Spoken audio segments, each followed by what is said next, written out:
बाहया लिख दिया, बासफा लिख दिया, बाहया लिख दिया, बासफा लिख दिया, बाहया लिख दिया, बासफा लिख दिया। मैंने फौरन मदर बासरा लिख दिया, मैंने फौरन मदर बासरा लिख दिया, बाहया लिख दिया, बासफा लिख। May I request now Firoz Talas साहब, please come on the stage. Doctor Firoz तलाश साहब के लिए जोरदार तालियां हो जाए। आप हमारे लिए बड़ी अजीम शख्सियत हैं।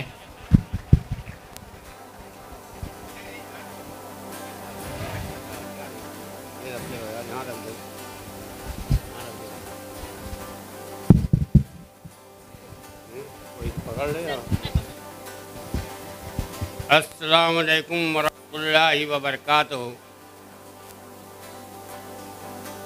मोहतरम हाज़रीन, पहले तो मैं आप तमाम हज़रात से माज़रत चाहूँगा कि वक्त की नज़ाकत को देखते हुए गर्मी की ये शिद्दत और प्रोग्राम में ताख़ीर, उसकी कई वजूहात होते हैं। एक वजह ये होती है कि स्कूल जो चलता है वो सुबह चलता है 8-9 बजे से स्टार्ट होता है, क्योंकि क्लासेस चलते हैं। प्रोग्राम में ये होता है कि प्रोग्राम उसके बाद शुरू होता है, उसमें ताख़ीर होती है। अभी 20 तारीख को एक इफ्तिताहिया प्रोग्राम हुआ था हेरा पब्लिक स्कूल का आजमगढ़ में, जो 10:30 बजे से शुरू हुआ था।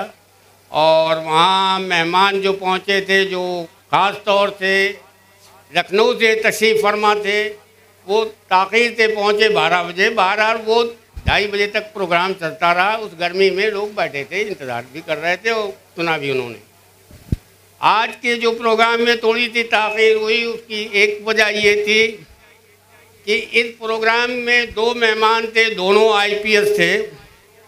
एक IPS जो किसी शहर के SP थे, दूसरे IPS जो थे विजेंद्र सिंह साहब, जो आपके शहर आजमगढ़ में DG थे और शहर अलीगढ़ में वो SSP थे। क्योंकि ये 2 गढ़ है, अलीगढ़ आजमगढ़ 2 गढ़ है, जिसको माजी में पहले कुछ पत्रकारों ने और कुछ मीडिया और कुछ शासन और प्रशासन ने इस आजमगढ़ को आतंकगढ़ बना दिया था। ये बड़े शर्म की बात थी।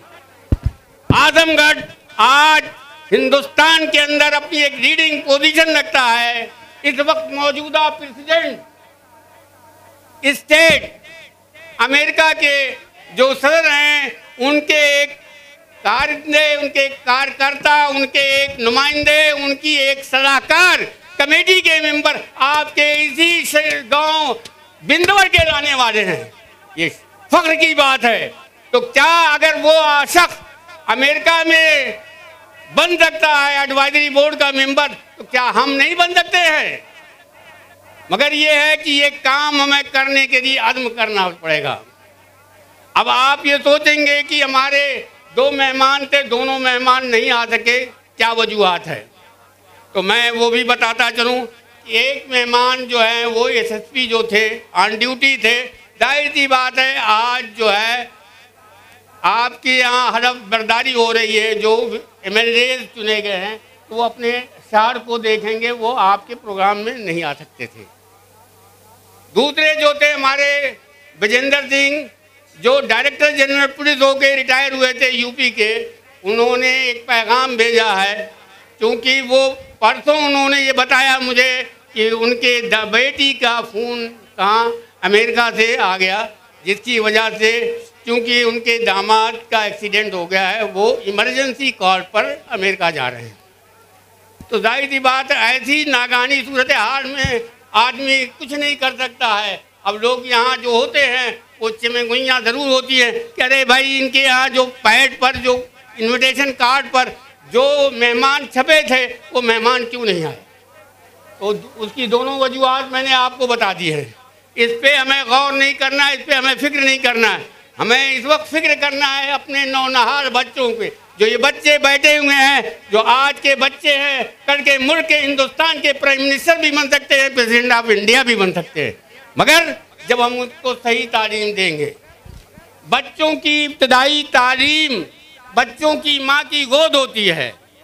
अगर बच्चों की माँ पढ़ी लिखी होंगी तो जाहिर सी बात है उनके बच्चे भी पढ़े लिखे बनेंगे। अल्लाह का शुक्र है।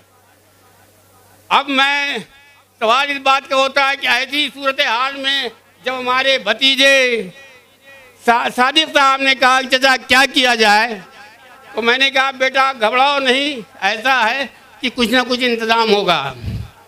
परसों मेरी गुफ्तगू हुदैफा आमिर जो कि स्टूडेंट्स यूनियन के सेक्रेटरी हैं अलीगढ़ में, ये वाहिद यूनियन है जहां पर यूनियन का सेक्रेटरी और यूनियन का नायब सदर आजमगढ़ का है। ये फख्र की बात है आपके लिए। ये पहला मौका है अलीगढ़ की जिंदगी में, क्योंकि मैंने भी 15-20 साल अलीगढ़ में रह के देखा है। ये पहला मौका है कि आजमगढ़ के सदर, नायब सदर और सेक्रेटरी यूनियन जो है वो आजमगढ़ से ताल्लुक़ रखता है। तो परसों जो मेरी मुलाकात हुई तो उन्होंने कहा चाचा मैं निज़ामाबाद में कुछ तालीम का काम करना चाहता हूँ। जब उन्होंने कहा तालीम का काम करना चाहता हूँ तो मेरा एक फ़र्ज बना कि मैं अगर वो करना चाहता है तो उसकी हौसला अफजाई होनी चाहिए, क्योंकि मेरा उठना बैठना, मेरा उड़ना बिछौना ये सब तालीम से मुताल्लिक़ है। अगर लोगों को नहीं मालूम हो तो मैं ये बताता चलूँ कि 1970 में मेरी हैसियत क्या थी, आप खुद सोचिए।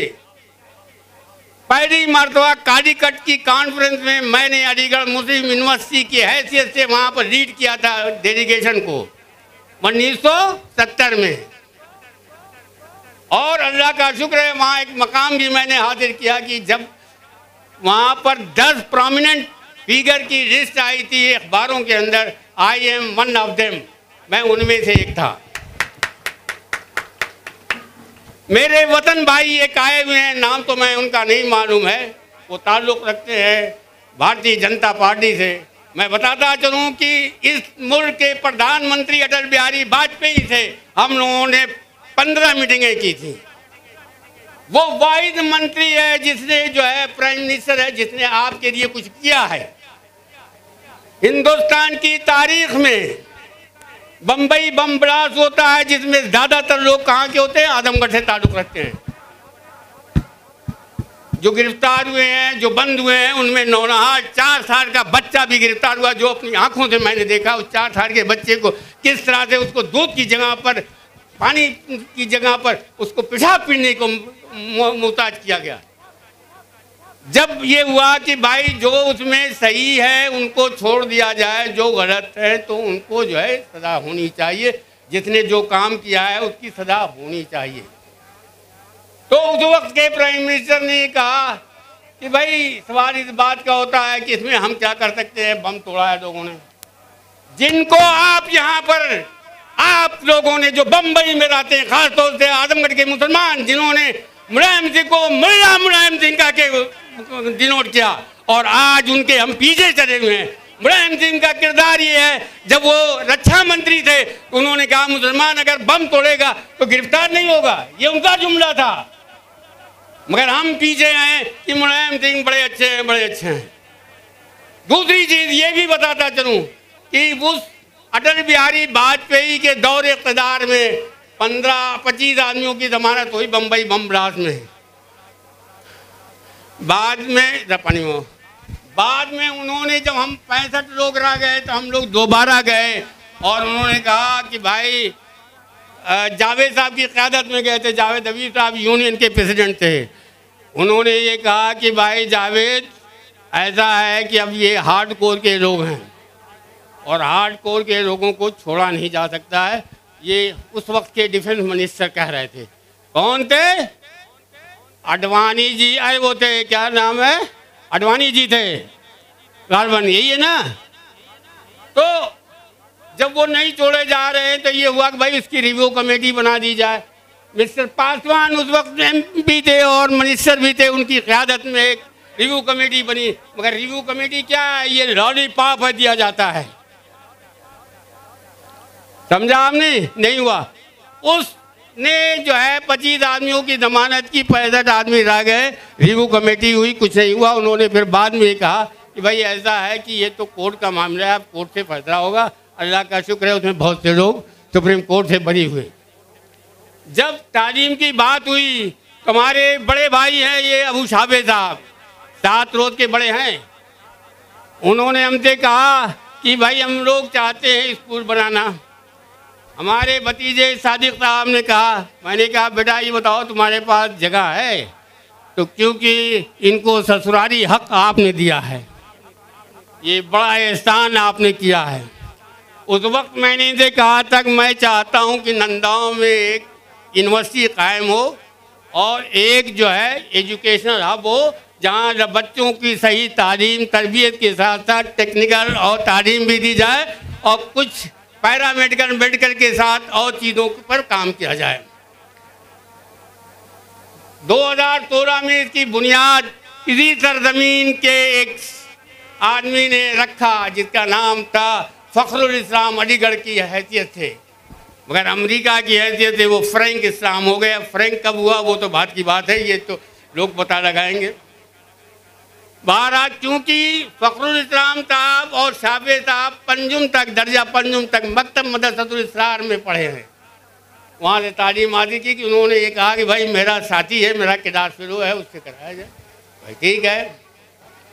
और फिर 1917 में जब ये बिल्डिंग तामीर होकर तैयार हुई तो इत्तफाक से वही आए थे, इसका उद्घाटन करके गए।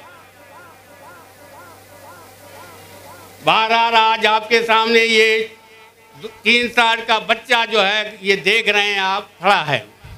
ये आप तमाम लोगों की मेहनत और काविशों और ख़ास तौर से यहाँ के स्टाफ जिन्होंने काम किया है, मैं उनको मुबारकबाद देता हूँ, उनका शुक्रिया अदा करता हूँ कि उन्होंने इसको इस तरह से पहुँचाया। अब सवाल इस बात का होता है कि जो भी स्कूल होना चाहिए हमारा, हम में सबसे बड़ी कैफियत ये है कि हम स्कूल को अंग्रेज़ी मीडियम जो बनाते हैं उसमें आप यूँ समझिए कि इतनी सब किताबें लाद दी जाती है, 1 2 3 4 5, हर किताब जो है 150 से कम 200 से कम नहीं होती, जो गलत है। गलत इस सेंस में है कि किताबों का बोझ बनाने से बच्चे नहीं पढ़ते हैं, किताबों को सही तरीके से सिलेक्ट करना ये ज़रूरी होता है निसाब को। और अगर हमने इस मदर बातरा को बनाया तो जहां हमें अंग्रेज़ी मीडियम और दुनियावी तालीम के साथ साथ हमारा मुकद्दम काम ये होना चाहिए कि हमारी अपनी तालीम कहाँ है, दर्द कुरान कहाँ हम देते हैं, दीनियात कहाँ याद होती है, क्या करते हैं, इसका भी हमें सिलेक्शन, इसकी किताबों का भी सिलेक्शन करना पड़ेगा। और अल्लाह का शुक्र है कि आपके हिंदुस्तान के अंदर लोगों ने दीनियात को अंग्रेजी में भी बना रखा है। बहरहाल क्योंकि वक्त ज़्यादा लग जाएगा और ज़्यादा तफसील से जाना नहीं चाहूँगा, आप तमाम लोगों का ये काम है कि आप इसको कैसे डेवलप करेंगे। ख़ास तौर से मैं जनाब सादिक साहब मैनेजर और उनकी जो टीम है उनकी तवज्जो चाहूँगा।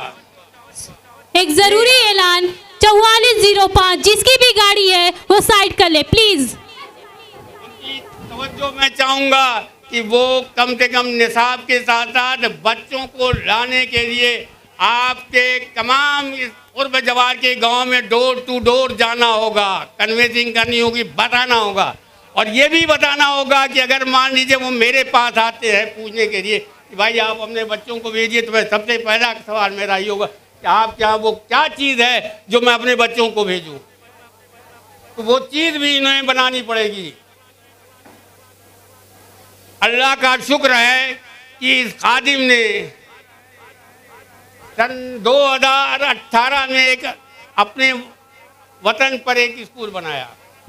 आज हमारे नर्सरी के बच्चों से अगर पूछें तो अल्लाह का शुक्र है वो ये बता देंगे कि घर से निकलने की क्या दुआ है, घर में दाखिल होने की क्या दुआ है, मस्जिद में दाखिल होने की कौन सी दुआ है, मस्जिद से निकलने की कौन दुआ है, बैतुल खुला में जाने की कौन सी दुआ है, बैतुल खुला से निकलने की कौन सी दुआ है, सवारी पर चढ़ने की कौन सी दुआ है, सवारी से उतरने की कौन सी दुआ है। मैं तवज्जो चाहूँगा यहाँ मैनेजमेंट से, इस तरह का अगर किरदार आप पैदा करेंगे यकीनन आपके बच्चे बढ़ेंगे। हाँ बस, हाँ ये और बताता चलूँ कि हाँ जब मुझे 20 तारीख को ये इन्होंने कहा चचा कुछ और चाहिए कोई चीज़, तो मैंने सोचा कि एक मेरा नौनहार, मेरा होनहार, अलीगढ़ बिरादरी का मेरा भाई जो चाहता है कि दीदारगंज में कुछ काम होना चाहिए तालीम पर, मैंने उसको रात में फ़ोन किया 10 बजे। मैंने कहा बेटा एक स्कूल है जहाँ पर तुमको चीफ गेस्ट की हैसियत से आना है। उसने कहा कि चाचा आपका हुक्म है, आप जब भी कहें। हाँ ये ज़रूर है, उसके आने में ताख़ीर हुई क्योंकि 9 बजे का प्रोग्राम था, मगर उसने ये बता चुका था कि हम 10 बजे तक पहुँचेंगे, मगर उसमें भी थोड़ी सी ताख़ीर हुई। नतीजतन ये हुआ कि भारत वो आपके सामने तशरीफ़ ला चुके हैं। मेरे पास एक पर्ची भी आ गई है, जो मैं पर्ची का कायल नहीं होता हूँ, मगर ये है क्योंकि पर्ची है, वक्त की तंगी है, लोगों को भूख भी लगी होगी क्योंकि दोपहर का वक्त है, गर्मी की नज़ाकत भी है। तो मैं यहीं पर आप तमाम लोगों से शुक्रिया अदा करना चाहूँगा, आप तमाम लोग कि आप लोग तशरीफ़ लाए। हाँ ये आखिर में फिर एक मरतबा मैनेजमेंट को ये आगाह करता हुआ चलूँगा कि मैनेजमेंट इस काम को अगर नहीं कर पाएगा कि डोर टू डोर जाए और ये बताए कि हमारे स्कूल में ये चीज़ है और हम क्यों चाहते हैं आप अपने बच्चों को यहाँ भेजना, तभी ये तालीम में आपको बच्चे मिल सकते हैं। वाखिर दावाना अल्हम्दुलिल्लाहि रब्बिल आलमीन।